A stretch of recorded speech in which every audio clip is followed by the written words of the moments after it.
एक दिन मैं ट्रैवल से यात्रा कर रही थी।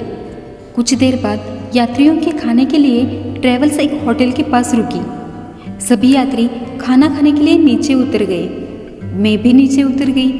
इधर उधर देखने लगी कि क्या क्या है बाहर। मैंने देखा कि होटल के बगल में ही एक हॉल में शादी थी और लोग खाना खा रहे थे। उस हॉल का डाइनिंग रूम होटल के पास ही था। उस रूम के पास कुछ शक्कर बिखरी हुई पड़ी थी और कुछ चींटियाँ उस शक्कर को जितना चाहती थी ले जा रही थी। फिर मैंने एक और दृश्य देखा जहाँ पास में कुछ रोटी के टुकड़े पड़े थे और कुछ खाने का सामान पड़ा हुआ था। उस कमरे के पास ही एक पेड़ था। उस पेड़ पर एक पंछी था। वो अपनी चोंच में जितना उसे चाहे उतना ही वो रोटी के टुकड़े ले जा रहा था।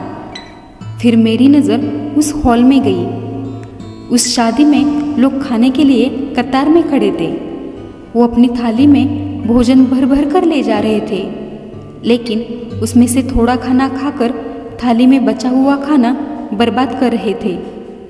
यह सब देखकर मुझे एक बात समझ में आई कि सृष्टि में जितने भी प्राणी हैं वे पेट के लिए जीते हैं, केवल मनुष्य स्वार्थ के लिए जीता है। इसलिए सब कुछ हाथ में होते हुए भी सबसे दुखी और असंतुष्ट केवल और केवल मनुष्य ही है।